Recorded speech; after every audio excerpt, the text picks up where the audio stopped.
Komiði sæl og velkomin í Gulli byggir hlaðvarpið því ég stattur hérna í podcaststöðinni í Kópavoginum í Nóa Sirius stúdíónu. Bíkó hefur í gegnum áratugina þjónað fólki og fyrirtækjum í framkvæmdum og þar vinnur þrautþjálfað starfsfólk með áratuga reynslu.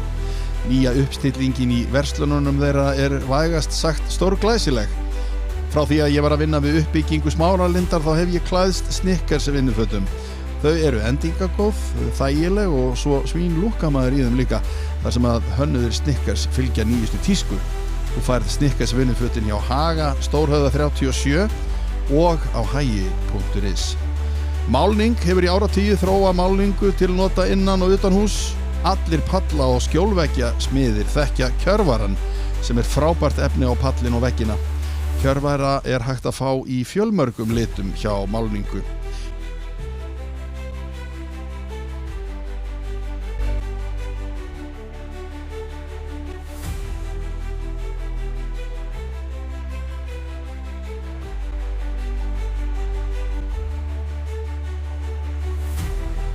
Síðast en ekki síst, Landsbankinn. Hann býður upp á lánamöguleika þegar kemur að framkvæmdum. Og ef þú átt ekki alveg fyrir framkvæmdunum akkurat núna, þá getur verið gott að tala við lánasérfræðing hjá Landsbankanum. Næstu mínútur ætlum við að ræða lánamöguleika þegar kemur að breytingum á húsnæði og líka nýbyggingum og jafnvel skuldbreytingum á lánum. Ekki kannski mest sexy umræðuefni sem til því þessi lánafrumskógur getur verið flókin.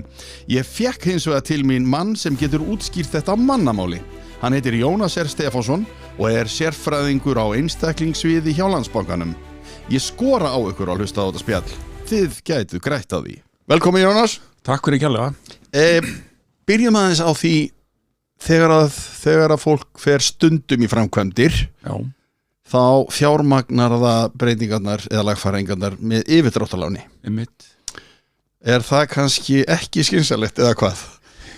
Jú, sko, það fyrir kannski svona ef maður hugsar út frá skalanum. Þú veist, þetta kannski bara eldhúsið, þetta 1 milljón, þetta 2 milljónir 3? Þú veist, ég myndi kannski hugsa þetta svona ef þetta svona ekki að þeirri starra gráðu þú þurfur að fara í einhverjar stórar framkvæmdir, einhver stór lán. Þá getur vel verið að svoleiðis lánsform sé bara gott og þú verður þá kannski tiltölulega fljótur að borga það niður mögulega. Já, það ef þetta eitthvað í stuttan tíma. Já, bara. Í stuttan tíma, en sko náttúrulega svo ef maður komin bara í svona stærri verkefni, þú veist, þú ert kannski farin að snýta maður sletta heilu húsi eða kannski baðherbergi eldhúsi eða þú veist eins og þú þekkir, þá náttúrulega það kannski komið á þann skala að þessi þá þörf á að fá meira fé að láni. Og þá kannski horfa inn í svona íbólunarvörur, endurfjármögnun, hugsa út frá veðrými og svo framvegis. Þannig að þetta svona, en sko yfirdráttur, neyslulán, þetta náttúrulega alltaf óhagstæðastu lánin út frá vöxtum séð. Þannig að þetta ekki kannski þannig, sko, gott til sko, hvað ég segja, svona, þú veist, ef þetta bara til skamstíma og þetta borga þetta hratt niður, ef við erum að tala stærri upphæðir og eitthvað sem þarf að borga á lengra tímabili, þá myndi ég svona að hugsa frekar að reyna að komast á eitthvað annað lánsform, hagstæri vexti eins og íbúðalánið þess að þar. Já, ok. Áður við kannski koma að íbúðalánunum, þá færa þess mækið við þetta. Já, ok. Hérna, áður við komum að íbúðalánunum, þá til eitthvað sem að margir bankar bjóðu upp á þér meðal annars, eitthvað sem heitir framkvæmdalán. Já. Það hagstæðara heldur en svona yfirdráttur? Já, það svona aðeins hagstæðara en kannski ekki þannig að sko munir einu stórum prósentum þannig. Nei. En það samt þannig formað þá ertu komin í mitt stærri verkefni og þá erum við farin að horfa til þess að þú þurfir kannski stærri upphæðir, 5 milljónir, 10 milljónir og jafnvel miklu hærri upphæðir ef þú talar ekki bara að þú ert að fara kannski að byggja bara heilt hús sjálfur og þá erum við 20 milljóna og það þá lánsform sem að þú tekur og sko vinnur á getur sagt, þú veist, þú kannski þarf 20 milljónir sem fyrir eitthvað stórt verk og svo bara kemur reikningu fyrir steypinu eða eitthvað þess aftar og þá bara að opna á heimildina, borgar reikningu fyrir steypinu þannig að vinnur hægt og rólega á reikningin eftir bara framvindu áætlun má segja og þá ætti bara að borga vexti eftir því sem á notarinn verið heimildina hverju sinni.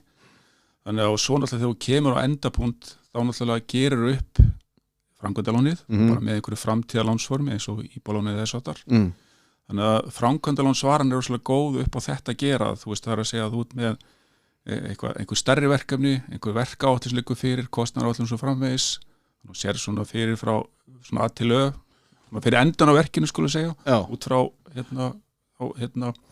verkáætlun svo framvegis, og svo náttúrulega þessar endapunkti sem að þá þú endar í og endurfjármagna það þá í íbúðalán. Já, ok, tökum dæmi. Já. Aðili kaupir, segjum bara hæð í Hlíðunum. Já. Bara, ég þekki mjög vantið það hverju, mér finnst það fallegt og yndislegt. Það eru reyndar hús orðin svolítið gömul. Akkurat. Og þar þarf stundum að taka í gegn. Viðkomandi ætlar bara að taka bæði í gegn. Og fer inn, fær lán fyrir fasteigninni og síðan fer hann í framkvæmdir og þá kemur í ljós að það þarf að gera miklu meira. Yes. eins og mörg dæmir gengur að gerist. Akkurat. Í hvernig stöðu sá aðili? Sko, því þú nefndir að þú sagðir orðað sem sko veðrými. Já. Þá er það væntanlega hvað þú getur fengið mikið lán á fasteignina. Akkurat. Segjum sem svo að viðkomandi aðili komin svolítið ofalega. Já. Það getur verið, eins og til dæmis hann kannski bara svona alltaf því sprungin í veðrimi, getur sagt. Og þá náttúrulega flækjast kannski þessi mál. Þú veist þar að segja þegar þú getur verið ekki kannski fengið frekara lán á eignina. Þá það kannski hugsa eitthvað annað lánsform, hvort að það geti brúað þangað til þú kannski búin að framkvæma eitthvað í eigninni, gera hana verðmætari mögulega, komið nýtt verðmætt á eignina og geti þá kannski fengið þá hærra lán og komið á hinu lánsforminu sem jafnvel ekki hagstætt í eitthvað annað viðvarandi lánsform og þá hagstæri og það hagstæri vaxtakjör. Já.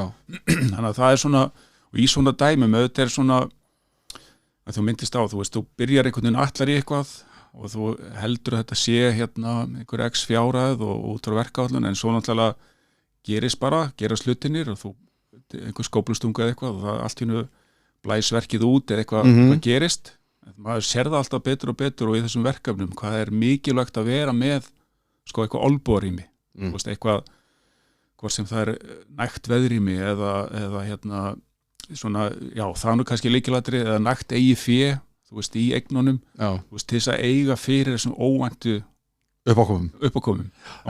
Best náttúrulega bara eiga, þurfu ekki að taka neitt lán og eiga fyrir þessu öllu, en það er nú bara í einhverjum öðrum heimi, kannski, eða kannski allavega eru fæstir með það þannig. Akkurat. En þannig að sko, þannig að ef að veðrýmið ekki nógu mikið, þá þér ekki hent út úr bankanum.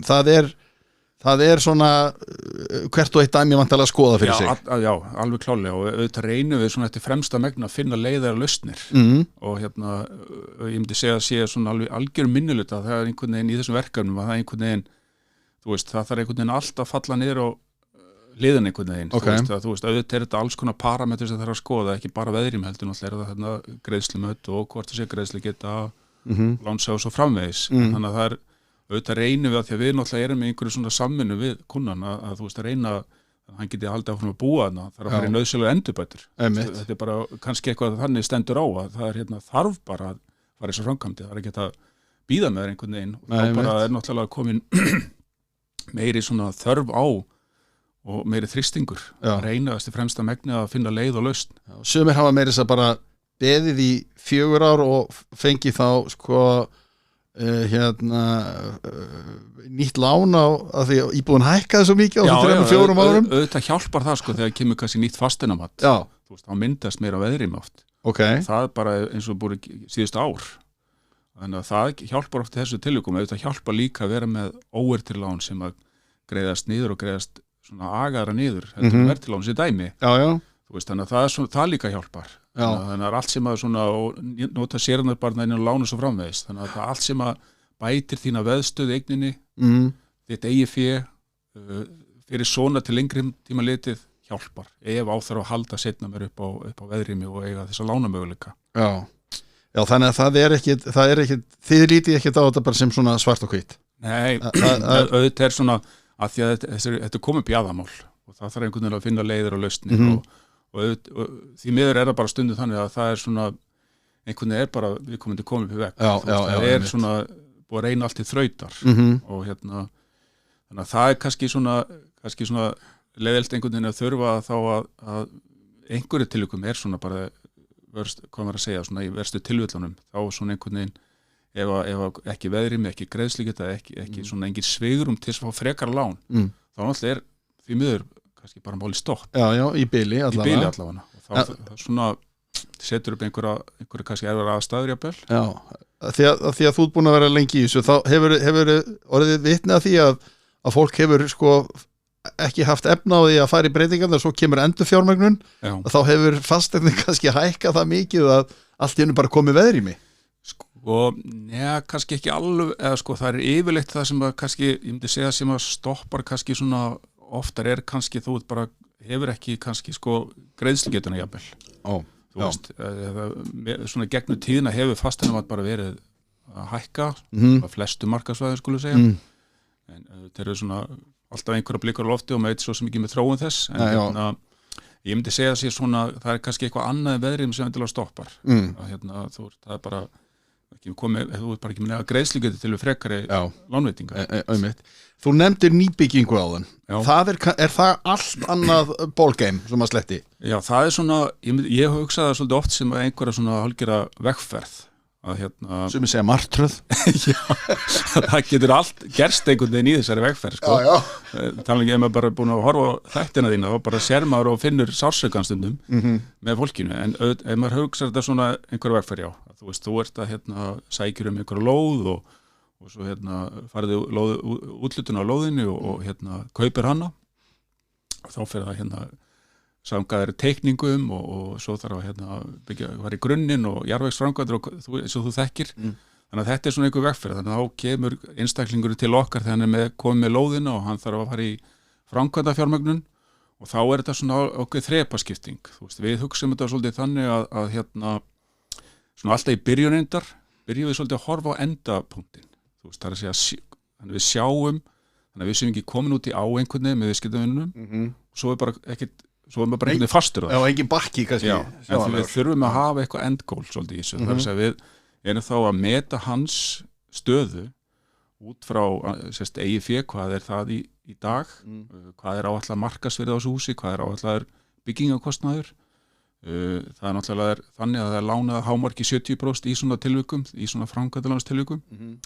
Þannig að við gefum okkur bara einfalt dæmi ef þetta er hús sem ákosta 100 milljónir og það er kannski fullbyggt eftir 2 ár síðan það að þá er kannski hámarkslánveiting 65-70 milljónir eitthvað svoleiðis og þá þarf eigið fyrir að vera 30-35 milljónir þetta er svona lykiltölu sem þarf að sjá að séu svona ljósar og öruggar svona í upphafi að það sé svona alveg víst að hann hafi get og bolmagn til að klára og svo er hitt að þá náttúrulega leggur hann fram það er fyllir út kostnaðaráætlanir þú veist hver verk þáttur kostar og hvernig það sé framfyrir sér að klára þetta allt og svo er ef að við sjáum að hann getur þetta svona út frá þessu svona endapunkti skulum við segja að þá leggjum við að stað svolítið í framkvæmda fjármögnum með honum og þá kannski tvinnast upp í svona pælingar fyrst eitthvað laust eigið fyrir til staðar strax þú veist, með einhver bankinnistæð sem hann notar þá mögulega strax Þannig að banki vill að eigið fyrir sem nota fyrst Já, ég myndi svona staðan fyrir að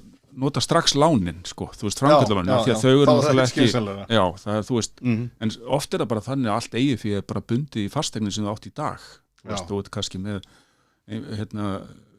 sérbýlengstar eða blokkaríbúð og það er kannski verðmætti 50 milljónir og ákveðinni 20 og með 30 milljónir þar fastar má segja í steipunni, þannig að þú vilt ekkert endilega selja það strax eða þú vilt einhverstaðar að búa með að verða að byggja eitthvað aðeins þannig að þá getum við sagt að þú færið framkvæmdalánið byrjar og það bara svona dregst á það eins og gengur, skulum við segja og svo þegar þú komin á byggingastig 2 eins og samkvæmt nýju byggingastigum sem það bara fókald í dag þá er þetta endurfjármagna framkvæmdalánið fyrst í íbúðalán það er svona fyrsta stoppustöðin í vegferðinni þegar að fá íbúðalán sem sagt og svo höldum við bara áfram saman í þessari vegferð og þá er það bara komið markmiðið frá byggingustigi 2 upp í byggingustigi 4 eða koma hann upp í fullklárað og þá er það kannski einhver tíma á þeim tímapunkti sem að þú getur þá mögulega sett þín eign á sölu til að losa þetta eigið fé sem er þarna fast og þá að fara að nota það einhvern veginn til blands við þá mögulegt framkvæmdalán sem þú ferð þá í atrinu 2 má segja, að þú varst með þá framkvæmdalán hann frá byggingastig 0 upp í 2.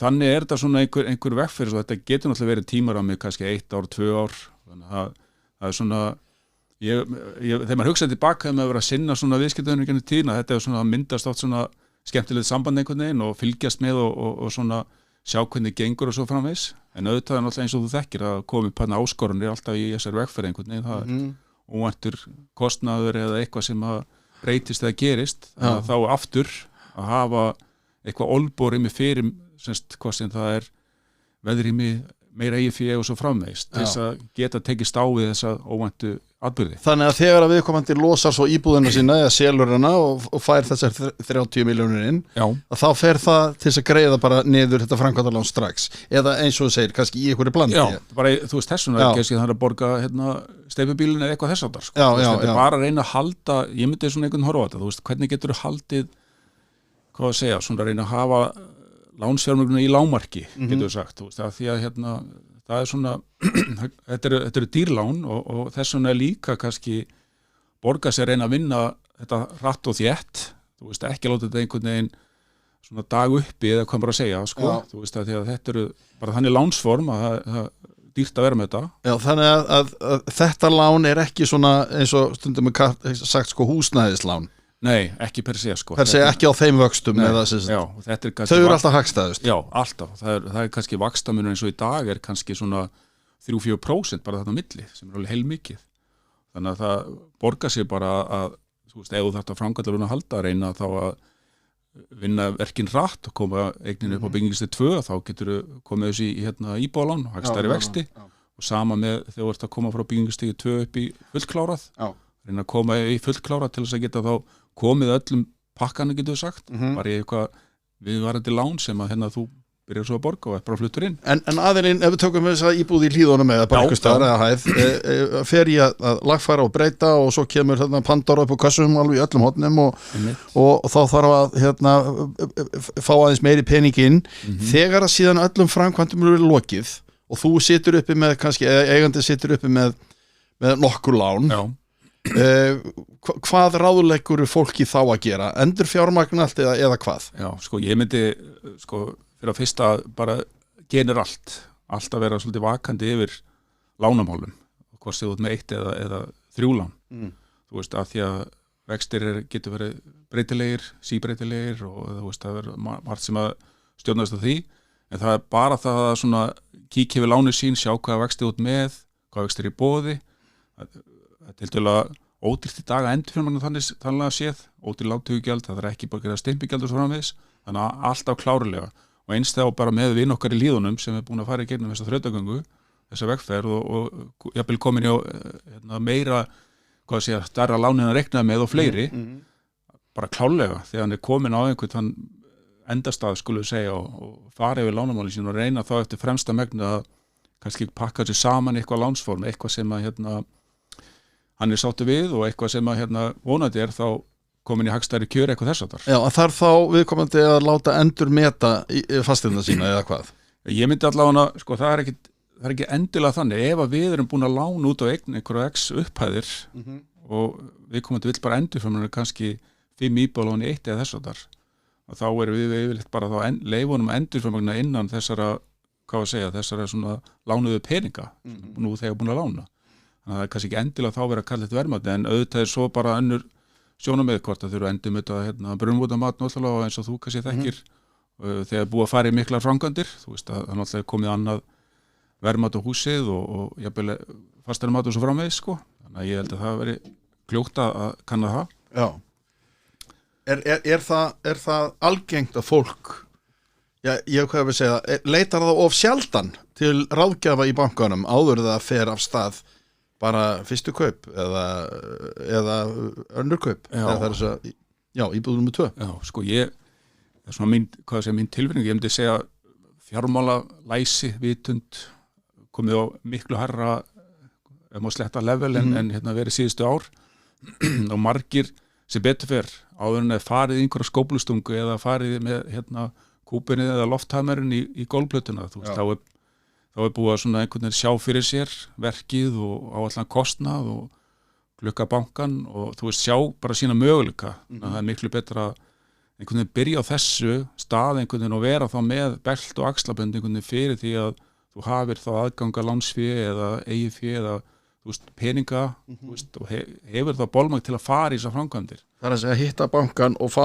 bara hvar stend ég? Já, þú veist, hvað stend ég er með verið, með greiðslugetu, ég að fara í framkvæmdir, þetta kostar, segjum dæmi 5 milljónir, þú veist, er ég þá með veðrými, er ég með lánamöguleika fyrir þessu? Já. Þú veist, bara kanna þetta, af því að það er náttúrulega aftur, þú veit, kannski þú ferði í verkið og svo þarftu kannski ekki alveg alla peningana strax, þú veist, og þá kannski kemur aftur 3 mánuði, en nú er ég farin að þarf ég að sækja á þetta, ég er búin að vera nýta yfirdrátti minn, nú er ég til að fá lánið, fattar Já. Þú veist, þannig að bara að vera að búa svona þreif á hlutunum og sjá að það sé nokkuð góð vissa að þú sért með aðganga lánsfé ef þú þarft að halda. Já, bankar eru með ráðgjafa, svo eru fasteignasalar oft með ráðgjafa, eða veita ráðgjöf. Já. Og þá kemur samvinsku spurningin á hvernig á ég að hlusta. Ég auðvitað er þetta, ég myndi alltaf segja bara því fleiri því betra og bara er það spurðurinn við bara sömu spurningana, þú veist, hvað eru hagstæðustu lánin, í hvað lánsform á ég að fara og svo eru líka mjög góð vefsæði bara eins og Örbjörg sem dæmi, bara til að kíkja við sviði, hvað lánsform eru í boði, fasti breytilegir, hvað eru vextinir, hagstæðustur og svo framvegis. Þannig að það er að gera, bara renni yfir eins og einhver sagði, googla aðeins og sjá hvað er í boði og hvaða möguleika ég hef og svo framvegis sko. En þú nefndir, þú segir sko endurfjármögnun. Ef við bara lítum burt frá, þú veist, enga breytingar, það bara þú ert með íbúð eða hús og þú ert komið með eitthvað lán og það er kannski allt í einu tíminu svo fljótur að liða, allt í einu kannski ertu búin að vera bara samanláðumni í 5 ár. Já. Hversu oft á maður að setjast niður annarkvort með bankanum eða bara sjálfur inn á netinu, Örbjörg til dæmis, og skoða möguleika á endurfjármögnun? Já, ég myndi segja að lágmark einu svona ári. Einu svona ári? Já, eða þú veist, bara setja augun á það. Það kostar ekki nema 10 mínútur þannig, þú veist, 1 kvöldstund. Bara, þú ert með lánið eins og okkur, bara í appinu þínu, sér hvað vextir eru og ferðin á aftur, þau tölum Google, kíkja hvar eru hagstæðustu vextinir, hvar eru lánamöguleikanir, þú veist, hver býður mér hagstætt og svo framvegis. Þú veist, þannig að ég myndi mæla með því, bara, þú veist, eins og oft talaði að maður er að láta skoða tryggingapakkana sína einu svona ári. Þú veist, þetta er bara, það gildir að saman finnst mér, að þú veist, að setja auga á þetta. Og kemur það kannski fólki bara á óvart hvað það er í raun og veru lítið mál að endurfjármagna? Já, það er alltaf verða einfaldara að endurfjármagna þannig laga séð. Og eins og hjá okkur, þú getur byrjað sækjum bara gennum appið eða náttúrulega gennum heimasíðu bankans og færðu upp þína möguleika í gennum sækjum í gennum greiðslumáta og svo framvegis. Þannig að þetta er miklu einfaldara vegferð heldur en að vera gennum tíðina. Ok. Nú er sko eins og við nefndaðan íbúðir og hús hækka í verði og svo framvegis og ef þú endur fjármagn, segjum bara annarkvært ár. Eða þú veist, bætur þá við láni ef þið vantar nýtt parkett eða teppi eða eitthvað, ég er að tala um svona minniháttar breytingar, aðgerðir. Er það sniðugt? Já, þetta er góð spurning. Ég allt sem að snýra, sko, ef maður hugsa bara hvað er skynsum lánveiting, hvað er skynsalegt að fá lánið fyrir, að þú ert ekki farið endurbætur á húseininni, þú veist, eitthvað sem að rennur, niðurfall. Já, allt þetta mögulegt, að þú ert þú veist, hvað ég segja, sko, þitt hús þegar svona er, eins og fyrir söma bara pínu þín lífur svo líka einhvern veginn, þú veist, og þá hugsa maður, ok, það er alltaf að taka lán fyrir einhvern sem snýr á húsinu mínu, þú veist, þessa endurbætur, já, og lánstíð jafnvel 20-40 ári jafnvel og ég borga þetta bara niður en svo þegar maður hugsa svona ok, þú ert að vera endurfjármögnun og fer kannski að hugsa á ég kannski að fara bæta bíllánu mínu með eða einhverju neyslulánu og svo framvegis farið til tenni og eitthvað þá svona, þú veist, þá kannski kveiknar einhverju svona skynsrödd hjá mér sko sem segir kannski ok, og maður bendir á, þú veist, ef þú setur þetta allt inn í 40 ára lán og hugsa bara að ég var að borga þessu svona í 40 ára inn að gesalapa, það er kannski svona eitthvað sem að kannski ekki eins skynsamt skulum segja, en allt klálega sem snýra húsinu myndi ég segja væri svona, þú veist, eitthvað sem eikur og heldur við verðgildi þessu og svo framvegis. Þannig að sko íbúðalán að þau haldi sér við íbúðina. Já. Það að segja að þau fari í bara íbúðina, gera hana verðmætari og betri. Já, en maður á að vera með einhver svona skynsjöröfn í þessu, en auðvitað náttúrulega geta aðstæði bara verið einhvern veginn þannig að þú þarft nauðsynlega að bara einhvern veginn að koma hvað að segja, svona þínu lánamálum á betri stað. Já. Þú veist, og þá eitthvað sem kallar á þú þurfið mögulega þá að skuldbreyta hlutunum í lengar lán. Þú veist, það eins og bara gengur að gerist í lífinu. Já. En það bara svona gott að hafa þetta í svona baku eirað. En þetta með vexti, ég nenni ekki að fara að tala stýrivexti. Já. En við verðum samt einhvern veginn að gera það vegna þess að það er bara Seðlabankinn sem ákveður þetta. Já. Í raun og veru.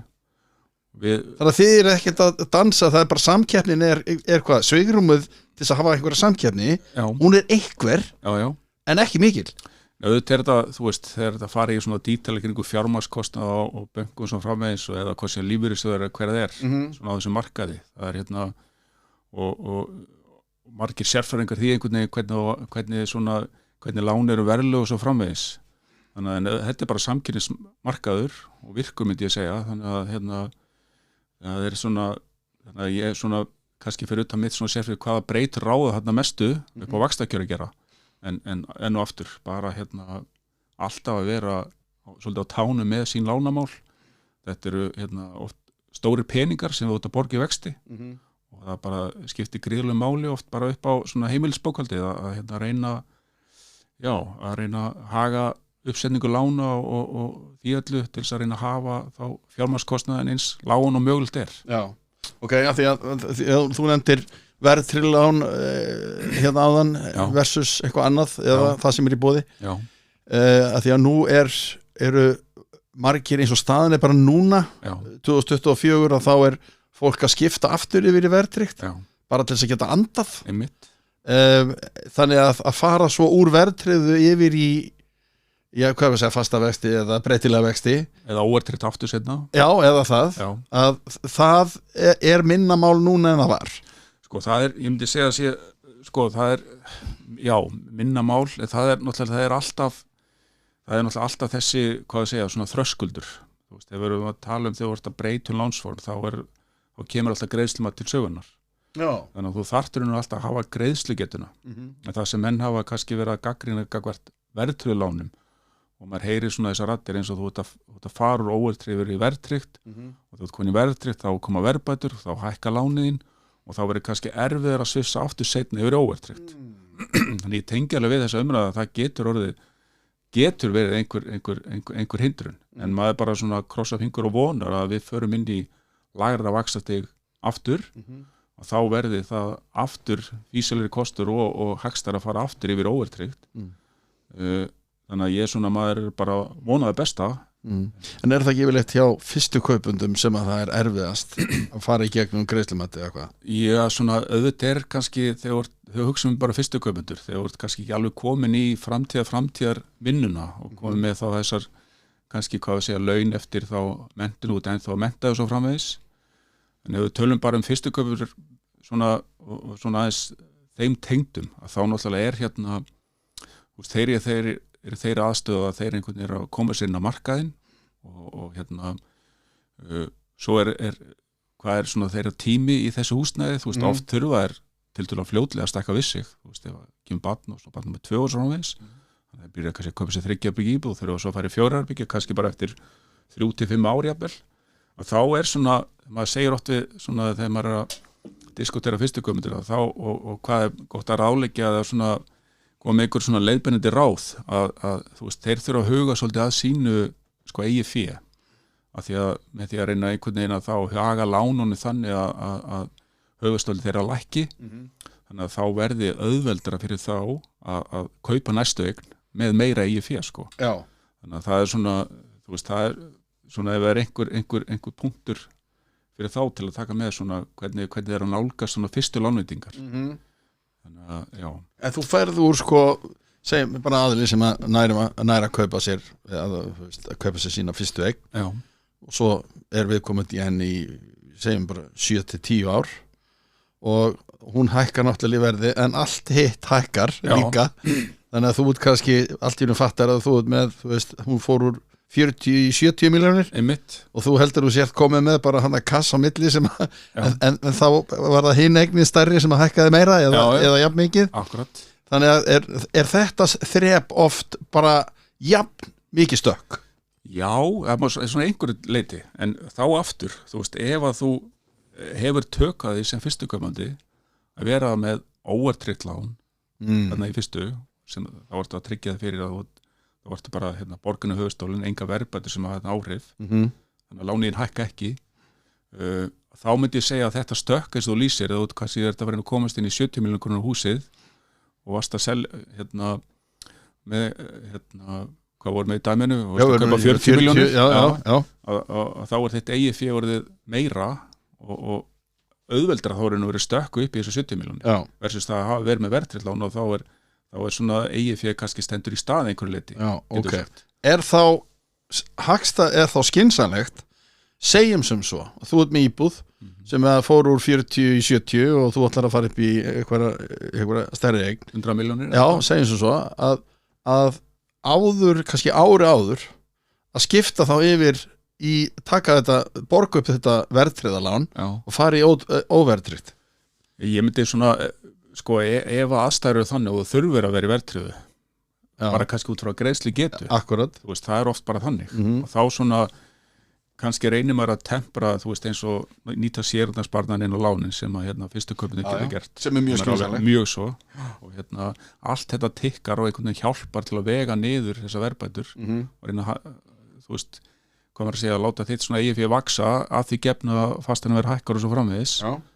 Þannig að þráttur að það sé kannski ekki alltaf örugt en maður svona einhvern veginn hefur saga sýnt að það er svona markan einhvern veginn leitast alltaf í þá átt þannig að það svona hjálpi manni en svona, já, ég myndi svona fyrir, ef við tölum fyrstu kaupendur þá svona, já reyna einhvern veginn að stilla sínum lánveitingum þannig upp að þorrið þeirra verði óverðtryggður út frá þessu en auðvitað náttúrulega ef þú þarft að vera verðtryggð þá náttúrulega má gefa sér það að ef að verðbólgan er áfram svona þetta há og þá er áfram hækkanir á fasteignamarkaði og þú veist það er ekki þannig að lánin eða sko eigið þitt eigið fyrir en sé endilega brenna upp þóttur að þannig með stundu líður fólki einhvern veginn En er miðað við eigið fé þurfa að vera hvað 30% í fyrstu eigni? 15%. 15%? Já, fyrir fyrstu kaupendur. Já, ok.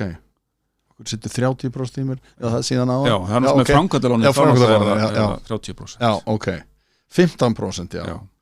En og allt umfram það er betra.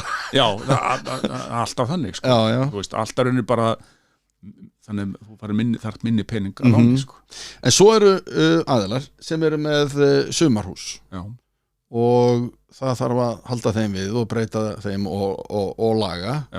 Hvað ráðleikur sumarhús eigandum að gera ef þeir eiga ekki fyrir breytingunum og þurfa að taka lán, að setja lán á húsin?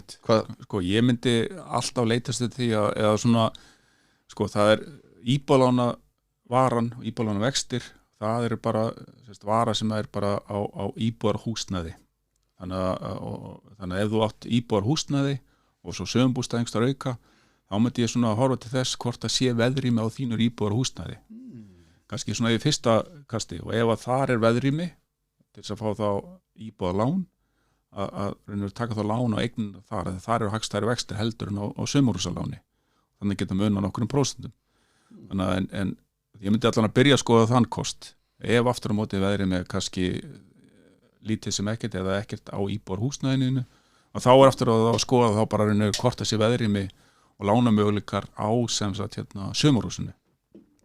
Þannig að segjum svo skuldlausum bústaðir að skella ekki láni á hann bara þegar hann er skuldlaus heldur að setja þá endurfjármagna þá íbúðinu eða húsið íbúðarhúsið og taka peningin og setja hann í það. Það er kannski bara því að þar eru hagstæðari vextir en auðvitað kannski svona en svo náttúrulega bara skilum maður alveg hins sjónum hérna að fólk vil einhvern veginn hafa þetta aðskilið þú veist að ég einhvern veginn bara með íbúðan mitt hér og íbúðan mínur íbúðarhúsnæði svo við bara sömur og svo vill hafa bara sér fjármagna honum gott og vel sko en maður hefði bara að benda á þetta þú veist þegar hugsa vexti og fjármagnskostnaður og svo framvegis þá er íbúðalánið sem þú er tök á að taka alltaf með högstæðustu vextina og þess vegna kannski svona þú veist, að því að þú ert bara að vega á mynda kosti og gallarinu veru hvað ég gera og hvaða möguleika ég hef Já. og þá bara svona varpa mér þessu fram á borðið skorinu veru þetta svona kannski eitthvað sem mæta hafa bak veirað En þarf ég að láta banka vita að ég ætla að setja peningin í þetta? Nei. Það ekki þannig? Nei, það oft fylgir það sögunum alltaf þegar fólk bara ringir eða að spá og spekulera og það að fara í þessar framkvæmdir og þá þetta bara samtal og tekið, þú veist, þú ert hérna íbúðarhúsnæði, þú ert með sumarhúsið og hvaða leiður og möguleikar í boði, það bara þeir eru lagður á borðið. Muna miklu á vöxtum á lánum á íbúðarhúsnæði? Já, það getur munað kannski 1-3% og þetta fer stundum eftir svona bara hvað veðhlutfall ef það eitthvað ákvöldandi á sumarhúsinu fyrir og ef að það semst, yfir 50% veðsett eitthvað þess þá kannski orðin kjörun orðin harri sem dæmi á sumarhúsinu þannig að það svona það líka vegar upp þú veist, hvaða möguleika þú ættir að eða hvað skrifa þú ættir að taka þannig að þess vegna bara gott að viðra þetta og fá bara upp á borðið þetta eru optionunir og svo vega á metarunir bara þegar þú hefur þessa valmöguleika fyrir fram að þig. Já, ég veit. Þetta er áhugavert en svo það að því að við nefndum fyrstu kaupendur áðan. Já. Aðili sem að segjum bara sem að hefur áhuga að kaupa sér íbúð. Já. Á eitthvað x mikið pening. Á hann að labba í bankan og fá að vita stöðuna kannski með nokkura ára fyrirvara. Þá ég að hugsa kannski ungmenni sem hugsa fram í tíman. Já. Að eftir kannski 5-7 ár ætla ég að kaupa mína fyrstu fasteign og það náttúrulega, eins og við vitum, kannski mjög erfitt að safna sér fyrir en þú getur samt náð því á einhverjum tíma sérstaklega þeir sem eru heima kannski að í foreldrahúsum eiga þær að leita sér ráðgjafar bara strax.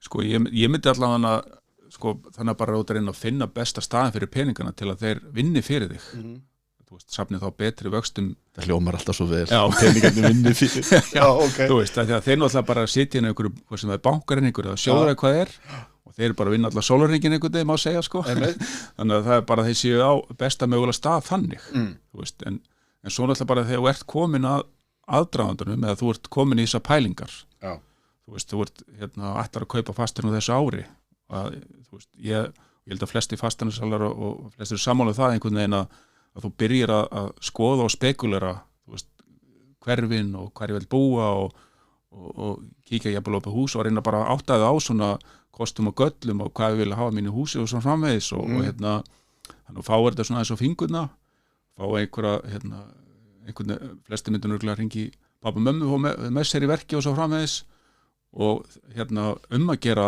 að þá fara í greiðslumat sjá sína möguleika þú veist, hvort þetta sé ekki alveg örugt að þú hafir lánslófar frá banka þannig að þú getur verið með það svona líka í vassanu þegar þú mætir opið hús og sérð eitthvað svona sem að þér langar að gera tilboð jafnvel þannig að þá ertu í strax betri stöðu held ég en einhver aðri sem eru kannski opnur sem eru ekki komið lánslófarinn maður heyrir þetta á fastansölum og þeir finnst þetta að vera strax betra einhvern veginn að hafa svona aðal opnu húsi sem að eru með hvað fyrir neðan sig maður er oft velt í fyrir sér við oft sagt það áður að það ætti að kenna í framhaldsskólum bara þetta umhverfi lána umhverfið af því að þú sumir vilja bara ekkit eiga fasteign þeir vilja bara leigja og það er fjölgar ungu fólki í dag sem vil bara leigja en allavega að kenna þá þetta þú veist allt lingóið og frasana í sambandi við þetta því að þegar að margir fara af stað að þá bara vita þær ekkert hvað þetta þýðir auðvitað þetta náttúrulega svolítið frumskóur þú veist og það eins og þú segir lingóið tungumálið þú veist bara allt í henni heyrir eitthvað verðtryggt og óverðtryggt hver munurinn, eitthvað verðbætur eitthvað sem höfustól, jafnagreiðslu, jafnar afborganir þetta er bara eitthvað sem þú ekki þurft að Google eins og maður sagði þegar maður veit að unga fólki bara googlar á hlutin og tjekkar inn á Instagram og ekstar þannig að það er ekki þannig að ég er algjörlega sammála að það þurfa svona efla einhvern veginn fjármálavitund eða kennslu en aftur eins og ég myndist áðan mínu upplifun og mín tilfinning er að þú veist við erum miklu betri stað en við vorum fyrir einhverjum árið síðan þegar maður svona byrjaði svona starfinu skulle við segja, Já. bara svona og gaman að sjá svona þegar ég bara hugsa núna bara í svona minningu þegar maður var að fá svona fyrstu kaupundu til sín einhvern veginn og sem að búa hérna einhvern veginn safna fyrir hlutunum og skynsemin einhvern veginn og skulda ekki neitt það var svona gaman að sjá svona fólk einhvern veginn bara, þú veist, einhvern veginn að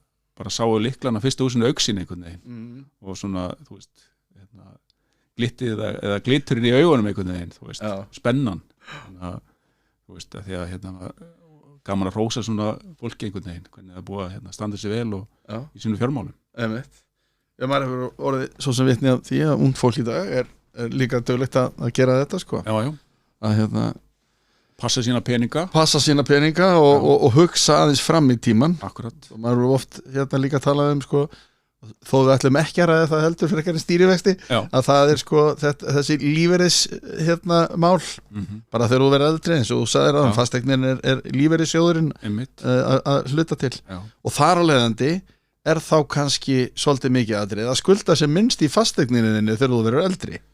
Já, ég svona auðvitað ef maður heyrir maður alltaf að fleiri og fleiri sem spá í þessu að þú veist þegar þeir eru komnir að einhverju svona tímamótum þú veist segjum 50, 60, 65 ára að þá er búin að setja kannski markmið allar að verða skuldlaus á þessum tímamótum og það er bara til þess að þá létta undir að því að það er alveg viðbúið að það verður einhverja breytingar og tekið þú feð á lífeyri og maður hugsa bara þú veist hvernig allt verður einhvern veginn þægilegra þú veist að þú er ekki að þú er ekki ennþá þræll steipunar ef maður sletta þú veist að þú er bara búin að borga þín lán og getur þá bara svona farið að eins og margir segja, að lifa lífinu stund áhugamálin og svona ekki með einhverja fjárhagsáhyggjur og þannig að það myndi segja að vera mikið lífsgæði einhvern veginn að vera komin á þann stað. Þú nefndir áðan að sko að nota lífeyrissparnaðinn til þess að borga niður höfuðstólinu á lánunum. Já. Mælurðu með því að þetta er náttúrulega kannski fáránlegt að segja mælurðu með því en að fólk bæti síðan við ef það eignast pening að það setja það inn á höfuðstólinu á lánunu. Sko já, ég myndi allavega sko fyrir að fyrsta svona reyna að huga því að eiga eitthvað varasjóð þú veist að þú ert komin upp með einhvern svona sjóð til að grípa í sem að sumir segja að sé einu sinni mánaðarlaun, tvisvar sinnum eða jafnvel þrisvar sinnum mánaðarlaun, einhver svoleiðis upphæð þannig að þú eigir upp á einhvern sjóð eða eitthvað kemur upp á svo klálega að ef þú safnar peninga ráðstöðun á lánin það er bara klálega eitthvað sem myndi mæla með og komið þannig sjóð komið sjóðin að fara þá í að borga eða borga bara reglulega og ég veit að margir gera það er verið svona umfargreðina reglulega á lánin einhverja svona 20.000 hverja einsta mánuð, eitthvað aukalega eitthvað sem þú kannski finnur ekkert svo svakalega mikið fyrir en þetta hjálpar alltaf, þetta tikkar, þetta telur svona hægt og rólega þá lækkar alltaf þessa vaxtagreiðslur það munar það já, bara þú veist, þrátt fyrir þetta munir kannski ekki svona per mánuð en bara þetta safnast upp þannig að, já, ég myndi svona auðvitað einhverjum sem kannski bara setja allan sparnar á lánin en ég myndi svona persónulega hugsa, eiga einhvern svona varasjóð einhverja upphæð, einhver prósent og svo bara, þú sáttu með hann setja það sem er umfram inn á lánin einmitt.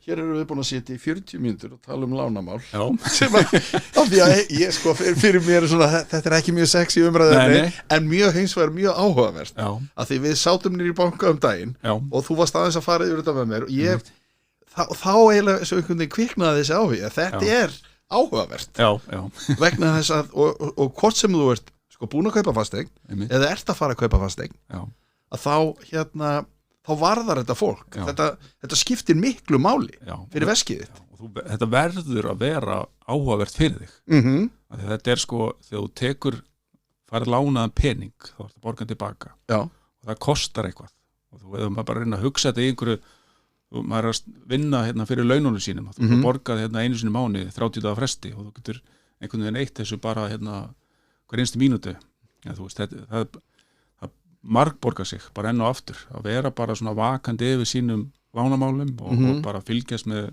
vöxtum og þessum kjörum og svo framvegis að þetta er oft bara stór útgjaldaliður bara að hugsa fjármagnskostnaðinn einu og sér sérstaklega í svona háu vaxtaumhverfi þannig að það er það skilur alveg á umræðinni bara Já. þrýstingin á það að koma þessu blessu stýrivexti niður Já. bara til að lækka fjármagnskostnaðinn okkar. Ok, á ég að tala, þringi þá í fasteignasala sem ég þekki nokkra og spyrja þá bara hvað trendi núna? Hvert fólk að fara?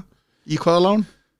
Ég myndi bara, þú veist, spyrja þínu viðskiptabanka. Já, og eins og það og bara, þú veist, þetta er bara gaman ef þetta er að kaffistofu spjalli líka, þú veist, hvað menn eru að spá að spekulera, greiða að gera, þú veist, þannig að þetta allt svona hjálpa líka bara í að gera, sko, lán áhuga samt, en svo finnir maður líka, ofta er þetta líka bara hálfgeð feminism og líka, þú veist, einhvern veginn að leggja það á borð að ég skuldi svona mikið, skilurðu. Þú veist að bara einhverju kaffihjali sko. Já. En þannig að þetta er Vill maður vita það? Já, þú veist, þetta getur verið fínlína svolítið og feminism líka. Já, einmitt. En það er bara þú veist, aftur, það er bara svona þetta eikur svona umræðan og kannski meðvitund að láta ekki lánin bara reikfalla og bara einhvern veginn vera traustur og bara borga á þess að kannski kíkja í appið og ok, þetta eru vextir mínir. Já. Þetta býðst mér og ég endur fjármagna. Já, en það getur líka verið í hináttin að þú ætlar að sko taka það saman hvað þú skuldar mikið eða lítið. Já. Og það geti, kannski er einhverju hefnir og skulda minna þér heldur. Já. Það er eins og gengur gerist. Já, einmitt. Já, en þú orðaðir þetta þú sagðir þetta væri frumskóður og það er þetta er það svo sannarlega en auðvelt að skilja það einhvern veginn þegar þú byrjar að pæla í þessu. Já, auðvitað er þetta svona eins og við tölum á þetta lingo, þessi orð. Það ekkert skrít, sko bara eins og tölum, það með farir að tala stýrivexti og verðtryggð lán og verðbætur og verðbólgu og allt þetta. Og þá ekkert skrítið að fólk svona bara einhvern fallist hendur. Nei, mitt. Og þú veist, það er svo erfitt að skilja átt að segja af hverju lánin hækka bara einhvern veginn. Já. Veist, bara það eitt og sér. En hugsa til þess að þú ert með óverðtryggð lán og þau bara lækka sem manni finnst svona einhvern veginn bara eins og öll lán helst ætti að vera. Þannig að það er ekkert skrítið að fólk svona einhvern veginn bara svona lampist niður bara við að svona einhvern veginn hugsa þetta. Þetta er samt eitthvað sem þú þarft að setja svona augun á og spekular og pæla og gera svona, hvað að segja, þitt besta til þess að reyna að vera svona í hagstæðasta forminu hverju sinni. Ég myndi kannski segja að fólk ætti að bóka sér tíma hjá ráðgjafa í banka til dæmis og ekki vera feimið við að spyrja vegna þess að það eru oft er það þannig að sko þú ert kannski með eitthvað spurningu í kollinum en þeir finnst hún svo fáránleg bara láta bara vaða það að gera þú veist og eins og sér bara eins og það komnir fjármáltips og ýmislegt eins og Facebook og öðrum stöðum þar sem að fólk lætur bara vaða getur gert það nafnlaust eins og maður sér sko. En það er náttúrulega allar mögulegar og ómögulegar spurningar það hefur náttúrulega pælingar gagnvart lánamálum og öllu því kemur. Jónas, ég ætla bara að þakka þér kærlega fyrir að koma vegna þess að þú útskýrir þetta mjög vel. Takk fyrir. Sem auðveldar örgulega hlutin eða vonandi fyrir einhverjum af okkar hlustendum. Takk fyrir. Takk fyrir.